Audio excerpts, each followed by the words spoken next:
ನಟ ಕಮಲ್ ಹಾಸನ್ ಕನ್ನಡ ವಿರೋಧಿ ಹೇಳಿಕೆಯನ್ನು ಕೊಟ್ಟಿದ್ದು ಅವರಿಗೆ ಕ್ಷಮೆ ಕೇಳೋದಕ್ಕೆ ಕೊಟ್ಟಿದ್ದಂತಹ ಡೆಡ್ಲೈನ್ ಕೂಡ ಮುಕ್ತಾಯ ಆಯಿತು.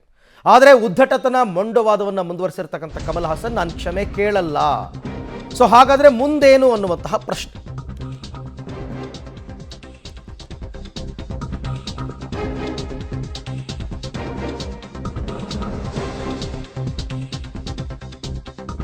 ಕಮಲ್ ಹಾಸನ್ಗೆ ಕೊಟ್ಟಿದ್ದಂತಹ ಡೆಡ್ಲೈನ್ ಮುಕ್ತಾಯವಾಗಿದೆ. ಡೆಡ್ಲೈನ್ ಮುಗಿದ್ರೂ ತಮಿಳು ನಟ ಕ್ಷಮೆ ಕೇಳಲ್ಲ ಅಂತಲೇ ಹೇಳಿದ್ದಾರೆ ನೇರವಾಗಿ. ಹಾಗಾದರೆ ಕಮಲ್ ಹಾಸನ್ ನಟನೆಯ ಸಿನಿಮಾಗೆ ಸಂಕಷ್ಟ ಫಿಕ್ಸ್. ಥಗ್ ಲೈಫ್ ಅಂತ ಇದೇ ಜೂನ್ 5ನೇ ತಾರೀಕು ಬಿಡುಗಡೆಯಾಗ್ತಾ ಇದೆ. ಜೂನ್ 5ಕ್ಕೆ ರಾಜ್ಯಾದ್ಯಂತ ಥಗ್ ಲೈಫ್ ಚಿತ್ರ ಪ್ರದರ್ಶನ ಬ್ಯಾನ್ ಆಗುತ್ತಾ? ಹಾಗಾದರೆ 100ಕ್ಕೂ ಹೆಚ್ಚು ಸ್ಕ್ರೀನ್ಗಳಲ್ಲಿ ತೆರೆ ಕಾಣೋದಕ್ಕೆ ಸಿನಿಮಾ ಸಜ್ಜಾಗಿತ್ತು. ಒಂದು ವೇಳೆ ಏನಾದರೂ ಈ ಸಿನಿಮಾ ಬಿಡುಗಡೆಯಾದರೆ ಥಿಯೇಟರ್ಗಳಿಗೆ ಬೆಂಕಿ ಹಚ್ತೀವಿ ಅಂತ ಕರ್ನಾಟಕ ರಕ್ಷಣಾ ವೇದಿಕೆಯವರು ಎಚ್ಚರಿಕೆ ಕೊಟ್ಟಿದ್ದಾರೆ. ಫಿಲಂ ಚೇಂಬರ್ಗೆ ಕನ್ನಡ ಪರ ಸಂಘಟನೆಗಳು ವಾರ್ನಿಂಗ್ ಕೊಟ್ಟಿದ್ದಾರೆ.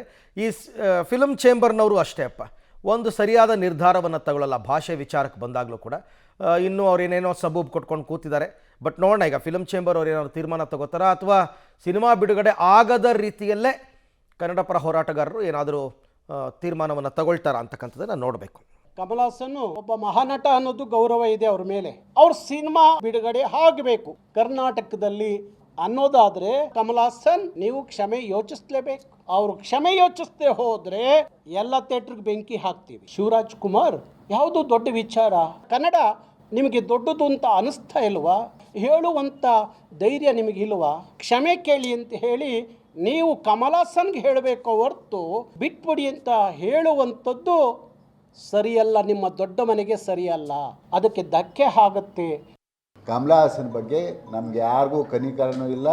ಕಮಲ್ ಹಾಸನ್ ಅವರು ಇವತ್ತು ನಾಳೆ ಒಳಗೆ ಅವರು ಏನಾದರೂ ಕ್ಷಮಾಪಣೆ ಕೇಳದೆ ಹೋದ್ರೆ ಯಾವುದೇ ಕಾರಣಕ್ಕೂ ಅವ್ರ ಚಿತ್ರ ಬಿಡುಗಡೆ ಆಗೋದಿಲ್ಲ.